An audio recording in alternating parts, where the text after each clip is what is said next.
Also, if what you'd prefer we do is just tear these people apart limb from limb, please send that directly to me.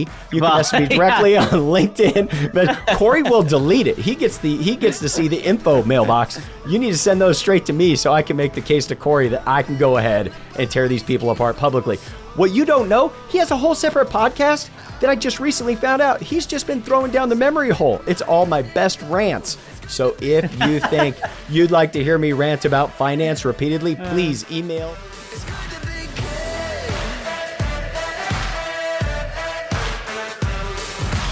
Hello and welcome to Your Business, Your Wealth. My name is Paul Adams. I am the founder and CEO of Sound Financial Group. I am also your co-host here at Your Business, Your Wealth. And most importantly, I am joined, as always, by Cory Shepard, a man whose wife says he's the most romantic man she has ever been married to. Cory Shepard.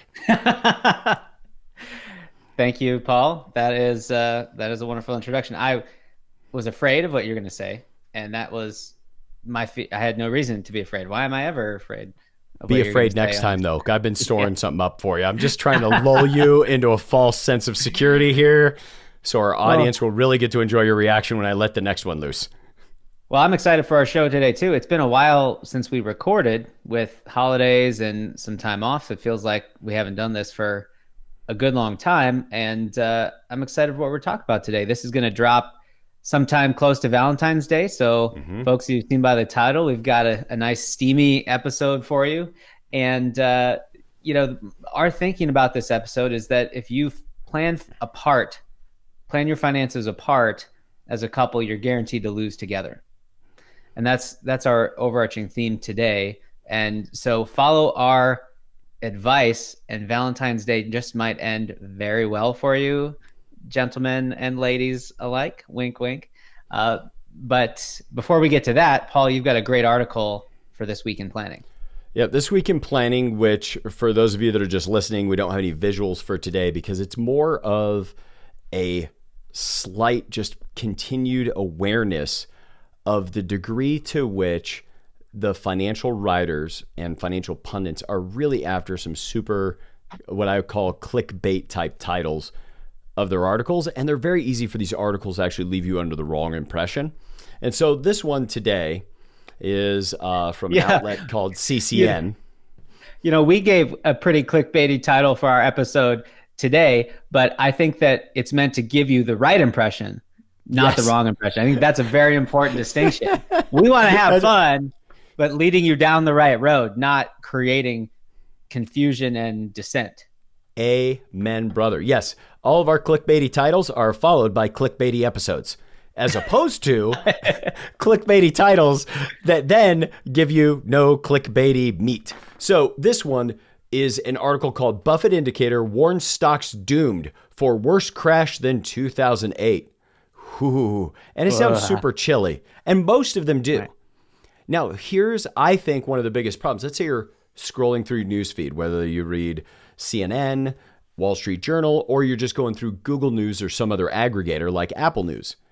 And this title shows up.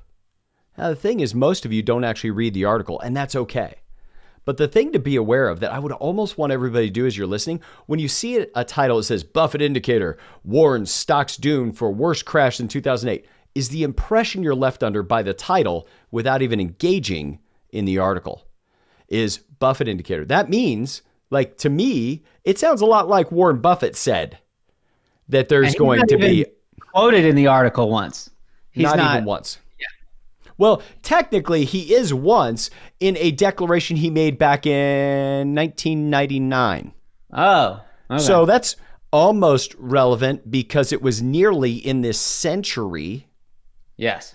It was done in the last 2 decades, so that's pretty relevant, I guess. But the thing is that they leave you under the impression that because some indicator that Buffett referenced in the past, which has to do with a correlation between the price to earnings ratio of individual stocks and the market capitalization versus GDP.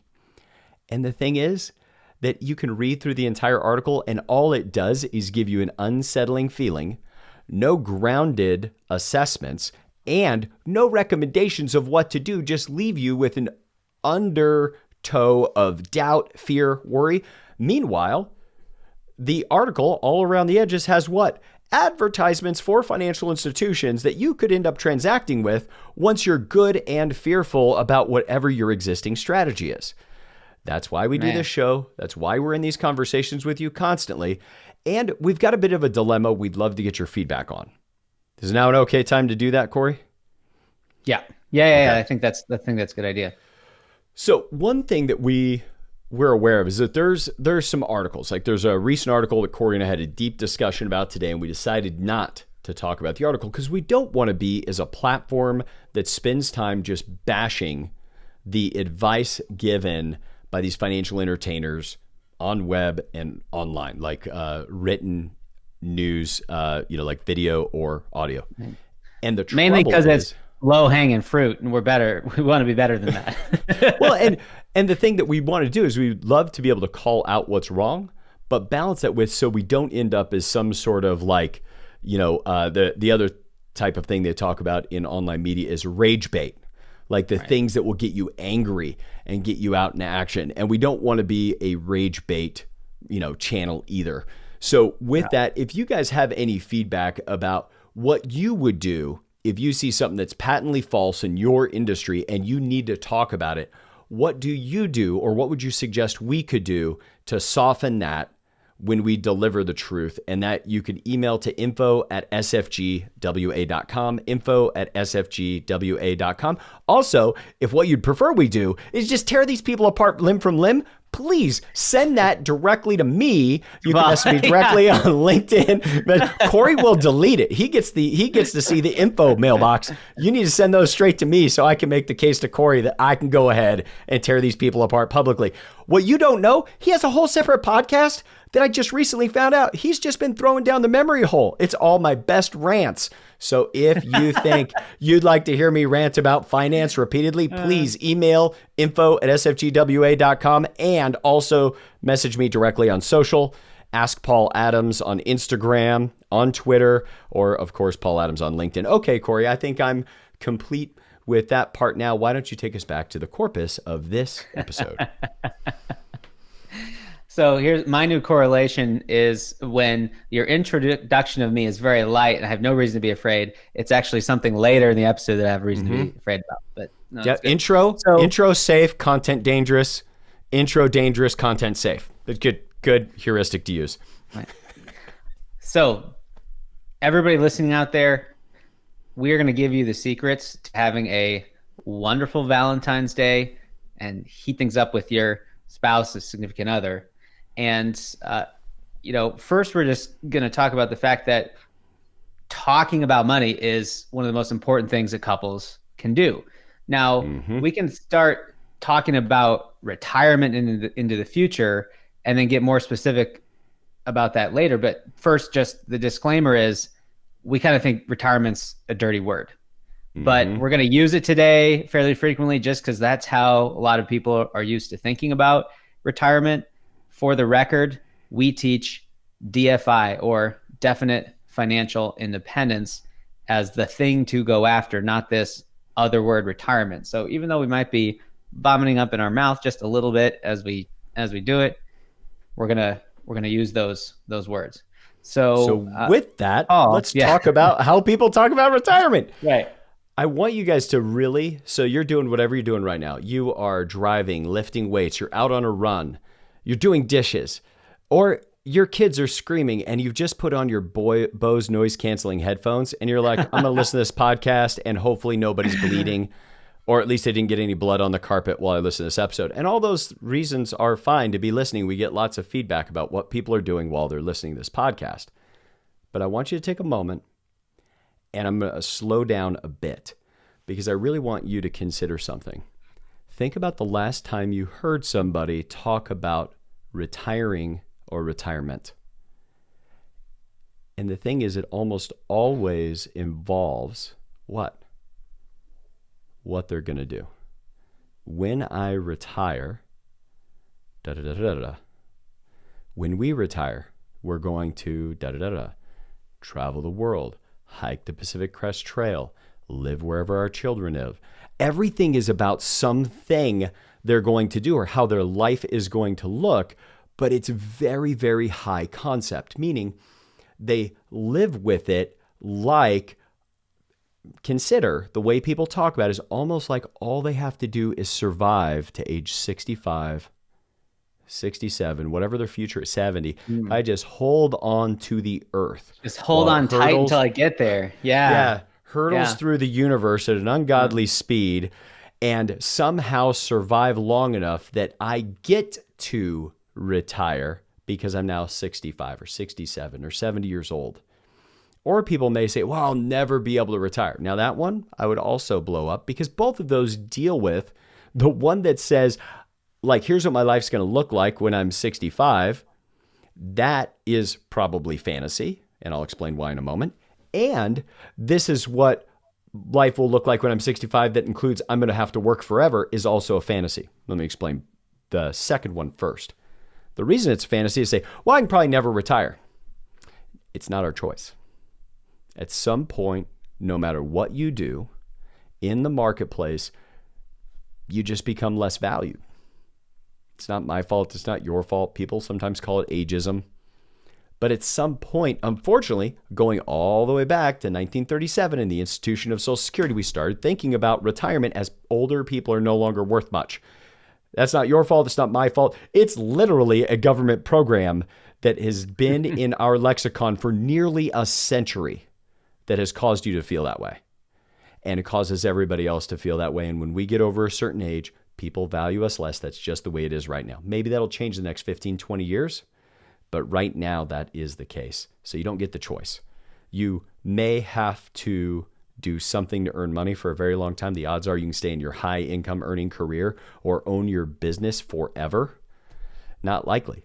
You know, everybody that works for you, once you're in your late 50s and early 60s of a high level of importance in your company, all thinks they're going to be able to buy that thing out. Do you think they're cool if you just go on to 75? No.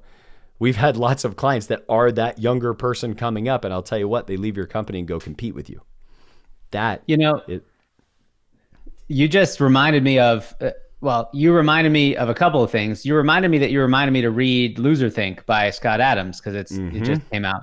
And I just read this morning his whole piece about, goals are loser think, systems are useful, or something like that. Like, it's so hard to predict the future. Not that we don't want to have goals and things we want to move forward, but I'll give you one on me. 2 years ago, if you asked me to predict my future over the next 2 years, I would not have said anything about Chicago, the house I live, I would have been way off. And that's only 2 years out. So to say this is what life is going to be like at 65, but we can build a system to bring us to have some choices when we get to the future. I think that's what you just popped for me. Exactly right. And in fact, think about this for a moment, how much people treat it like it's just in the air. So if you take somebody that's got a pension, mostly government employees, things like that, even people that have a pension, like they took a job in part because there's a guaranteed income after they put in a certain amount of years. And so I have some fun with this in my regular life to bring you guys good material for the show. And one of the things I did at church the other day is kind of ask somebody like, hey, what are you going to do with the pension when you retire? Like, how much is it? How does it work? All that. Now, this is somebody who says, well, I'm going to need the pension. Great. How does it work? Don't know. Well, do you know if you have a survivor benefit option? No, don't know. Now, we find out most of the time that clients are assessing that within like a year of retirement. I'm going to counter that people that are counting on a pension should have figured out whether or not they would do a survivor, which is something continues for my spouse after I die, or life only, which is only my life for the rest of my life that we get payments. They should have figured that out or gotten some semblance of what they would do when they took the job, because that was part of their compensation package. So I want to encourage all of you that literally we can hear that people live in a very high concept way about retirement, about what that future is going to look like and how vague any preparedness is. So if you want to have fun, awkward silence at the next cocktail party, let the idea of retirement creep up and then just ask somebody, hey, do you know how much capital at work it's going to take you to be able to have that lifestyle? Or actually, how much capital at work do you think it would take you? Right? Because they might be like, well, yeah, of course I know. But Yes. then you're the jerk How for pushing for the much? number. How much? How much capital work is it going to take? So good, Cory. How much capital work is it going to take? And then you can just have fun, stay quiet, see how high you can count before they change the subject or come up with like their best guess of an answer, because most all the people doing that don't realize that they have no number. And you can help them by being, and then they say, even if they have a number like 5 million, go, man, that's awesome. Do you think you're on track to do it? That's the little ways we can insert effective conversations about money into our everyday conversations to actually help other people around us to think better about money, because we're thinking better about, you're thinking better about it because you're here listening to this.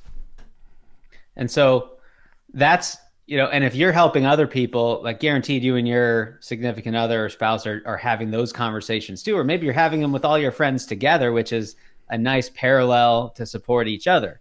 Mm-hmm. But what about, so that's the future. What about the present? Now, here's a great example that I've seen before in couples. Let's say that you want to take a vacation this year and you've got the plan. You're like, it's okay. We can splurge a little every once in a while. But your spouse is against that vacation. They handle the monthly budget and they can see that you've actually already been splurging by about 20% over your regular budget for about 6 months in a row. But you don't see that. So you feel like they never want to spend money and they feel like all you ever do is spend money. And so you're fighting over the thing that you actually don't have a disagreement over. If you both saw that whole perspective, then you would not have a disagreement, or it wouldn't be you on the opposite sides of the table fighting over something. It would be you on the same side of the problem saying, oh, okay, I guess I do see that we are already splurging. So now we just got to make the choice. Do you want to keep splurging monthly or stop that for the big splurge later? Well, and for one, something you brought up there, Cory, that I just don't want to lose sight of because you said it so quick. And so I want to say it again, slower, which is that idea that the two of you could think you're disagreeing, but you're actually just on different sides of the problem. Not like opponents, just you're seeing it differently.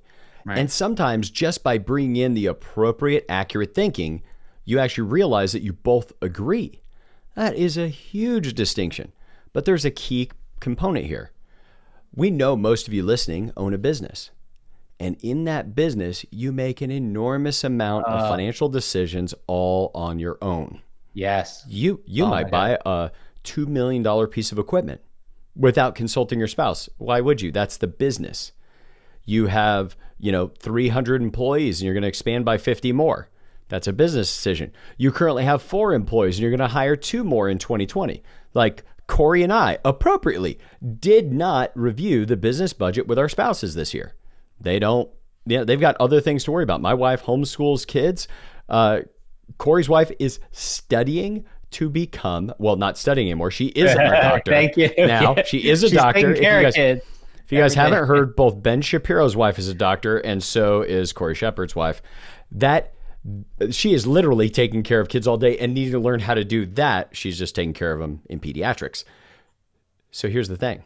We don't run that past our spouses. We make $1 million plus decisions and don't run them past our spouses. It's very easy to let that bleed right into the household, and for your spouse and for you. Where the spouse that's not working in the business, maybe they have their own career or maybe they stay home. It's very easy for them to say, you handle that. You already handle all those other business decisions. You don't need me for this. I want to encourage you to make sure that you're clear. The way you make your business decisions and some businesses appropriate you include your spouse in certain decisions. Right. We certainly keep our spouses up to date. But when we're going to make it, go ahead. For the record, like you probably want to have the spouse money conversations first before some of those big business decisions, because that might dictate what you care about. And like, unless you just kind of have some dreams for expanding for the sake of expanding because you want to hit some number, great. But maybe your personal life doesn't require your business to do the thing you were going to have it do. So you don't make that decision. Like that's something else to have floating in the background. And I would encourage all of you, if that sounds a little different, you should listen back to our last episode. Our last episode before this one is one where we deal with designing 2020 in order: personal ambition first, then financial ambition, then your business or career planning. So again, make sure that you're talking about the present day stuff with your spouse. Don't fall into temptation many business owners have, which I already make so many huge decisions on my own that we just make the personal financial decisions also. Anything else before we go to commercial, Cory? No, I think it's a great time to go to a commercial. We'll get a quick message from Sound Financial Group. When we get back, talk about how to guarantee that things warm up this Valentine's Day. Stay tuned. Hey everybody, I had to interrupt our show for just a moment to share with you something new. We've designed a new white paper that we think is going to add you value in the way that you think about money. It's 3 of the biggest mistakes we see people make and 6 ways to fix them. Now, for some of you, you might not want the white paper. You might be ready to have a conversation with us, and that is okay. You can email us at info@sfgwa.com. That's info@sfgwa.com. Find us on the web at yourbusinessyourwealth.com. And anytime on any of our social media platforms, send us a message and we can get you this white paper. But in the meanwhile, if you want to just skip over the white paper, have a philosophy conversation with us, we're happy to do that with you. Just let us know philosophy conversation in the subject line. And if you want this white paper, just put white paper in there and we'll immediately get out to you this white paper on the 3 biggest mistakes that we see people make and the 6 things that you can do to fix them. And now, back to our show. All right, and welcome back to our Valentine's Day episode of Your Business, Your Wealth. I can honestly say I wouldn't have ever have predicted we'd have a Valentine's Day themed episode for this podcast, but I sure am glad that we are. Paul, what's the first takeaway or action step for folks from this conversation? Well, there's all kinds of things that can happen with Valentine's. People can, and you'll notice people usually will plan something like a dinner. It's whether restaurants are packed or they'll plan some romantic outing, and they do nearly everything on the planning side is done for the location or the babysitter or whatever the quote unquote romantic evening is going to be. But if you want to spark real romance, the kind that lasts for long periods of time, you should talk about long periods of time in the future. Mm-hmm. Hey, I just want to let's just talk about what we'd like our life to look like. You don't need to bring up the financial stuff over your Valentine's dinner, but just imagine bringing out a piece of paper and being able to jot a few things down. Like, hey, if we're just thinking about life 3 years from now, what do we want it to look like personally, professionally? Or do we have any financial goals we do want to put on that? This doesn't mean dealing with budget or how much money we need to save, but just like, hey, what do we think would be good to have done? What about 5 years? Anything that's on your mind 5 years out? Now, there's a reason why businesses only do 3 to 5 year projections, because beyond that's very difficult to do anything with. Yeah. But your personal, what I would say, the directionality. Like, while Cory talked about, I would have never thought certain things that are true in his life right now would have been true 2 years ago. He could have never planned for them. But his planning he had done, the conversations he and his wife had already had about the future and the way they were preparing for it, absolutely prepared him for the unexpected, in a good way, the unexpected future that was going to happen, which, by the way, when you're talking about the future, preparing for the future, both in the conversations you have, or the way you're doing your calendar, the way you're dealing with childcare, and the way you might be dealing with money, all prepare you better for the uncertain future you would have, which is far better than being directionless, aimless, not having the financial or otherwise preparedness in place, and then uncertainty hits. It is far better to have planned for the future and then have a future show up you didn't expect than to have not planned for the future and have life deliver by default a future you now have to deal with unprepared. So think about what that list could be. Where do you want to live? How do you guys want to spend your time? Are there any new hobbies either one of you want to pick up? Are there hobbies you currently have that you want to drop? Those are the things that can begin to have you in a shared future. Cory said earlier, if we're not thinking about the future together financially, then we're going to fail as a family. Well, I'll throw out to you that if you're not talking about the future so that you guys can grow together in the future, you're likely going to grow apart, because the only thing that could happen is each of you could be holding disparate views of that future. And if you can look at the studies, people with the ability, and usually in younger people, it's measured in ambition, but the ambition isn't just it. Ambition is, I've got goals for the future and I'm willing to take actions today to do something about them. That's versus daydreaming, where the person says, I'm going to have this big future, but there's zero today to do anything about it. That is super sexy to your spouse. That's why it's talked about often as one of the sexiest things single people can do when they're dating. So go back to that base root of what probably was part of the initial attraction of you and your spouse was your plans for the future, or thinking about the future, being responsible enough to live in the future to a certain extent. Bring that back and start bringing up the future. And you just say to your spouse, I want to go out to a really great dinner. We're going to have an amazing time, but let's just take until our meal gets there, and let's talk about the future, what we both want, because we don't stop life often enough to do it. And just picture like a cartoon set of hearts beating out of your spouse's eyes, because I think that's what's going to happen for you. That first time, our first date, when I asked Danielle, so how much of your income are setting aside on a weekly basis for, no. Yeah, and locked her in. If we locked it down right there. Pulled out his cell phone and ran a credit karma on her right in that minute, man. But you're right, Cory. Is that you didn't do that, but what you did do is like the things that naturally come up in conversation.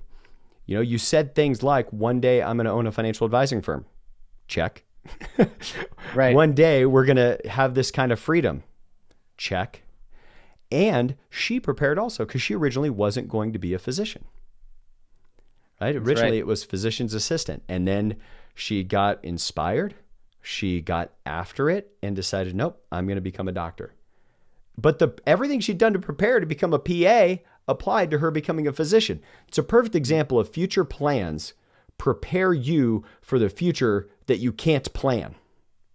But not planning for the future prepares you for whatever the future delivers. Like, doesn't prepare you at all. It just blindsides you left and right. And by the way, most all of us have an employee that we watch get blindsided by the future, or a friend from church, or somebody else we know who over and over and over again is blindsided by the future.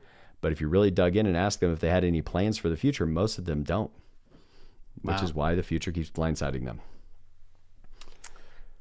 Well, with that, we have one more piece before we let you go. An amazing featured review that came in since our last recording. This is Paisu, says, intelligent, personable, and helpful. Regardless of the level of your financial exposure and training, there will always be a few nuggets of wisdom offered in these podcasts.